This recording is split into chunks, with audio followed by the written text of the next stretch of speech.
the process where you go through the emotion towards your heart, where do you see the greatest challenges? The greatest challenges is that it's not easy. It's deeply uncomfortable. It has its own rhythm of unfolding. It doesn't go according to any schedule. And for example, if I'm going to enter my anger, I'm going to feel angry. And there's nothing pleasant about feeling angry. It's a horrible feeling, right? But I have to go through that feeling. So the work of processing is of processing those unconscious energetic states is a deeply uncomfortable experience. And when we're in it, we're in it. And when I'm in my anger, it's an angry world.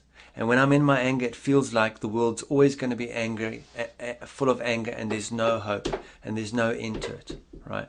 It colors my whole world until I integrate whatever that is, and then it shifts, and I gain a greater sense of lightness and insight from that. But while I'm actually going through the processing work, it feels deeply uncomfortable. It feels like there's no end to it, right? It feels hopeless, because that's the resonances of those emotional conditions. When I'm in my grief too, when I'm in my grief, the entire world is a state of grief. It's coloring my whole perception. So the challenge of it is we've been indoctrinated into feeling good. That feeling good, we try and feel good about everything, try and be happy, you're supposed to be at peace, all of this stuff, and that completely...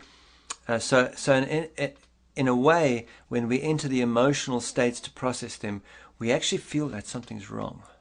There's something going wrong. It's a very difficult place to go. And we've also been told by a religious indoctrination that these feelings are sinful, that we should be guilty, that we feel. So we have all this indoctrination which keeps us away from our emotional nutrition. So really, going into emotional processing is swimming against the currents of what we've been led to believe is what we're supposed to be. And that is the biggest difficulty about it, right? So someone who starts doing emotional processing, it doesn't matter what I write in the beginning of the presence process and let people know what they're going to go through, then they'll get to session 3, 4, 5, 6, and they'll write me an email and go, but everything's terrible, and I'm feeling terrible, and I feel horrible, and I'm angry, and yeah. Well, what did you expect? You're feeling what's really going on there. Good job. You're obviously doing the work, right? But actually they're writing to say, isn't there a way I can stop this? Am I doing something wrong? Is there a way I can end this quickly? Is there a way around this? Maybe there's another technique. Maybe I just didn't get something right because it's really unpleasant. Well, yes, it's unpleasant. We're looking at generations of trash, right? There's generations of fear, anger, and grief. When I go into my emotional signature, it's not personal. It's not mine. It's ours. It's related to everyone in my family, and it spreads out from there. And when we go and really feel our grief, when we process our grief, there will be a time when we feel the grief of the world, and it feels like we're drowning in that, right?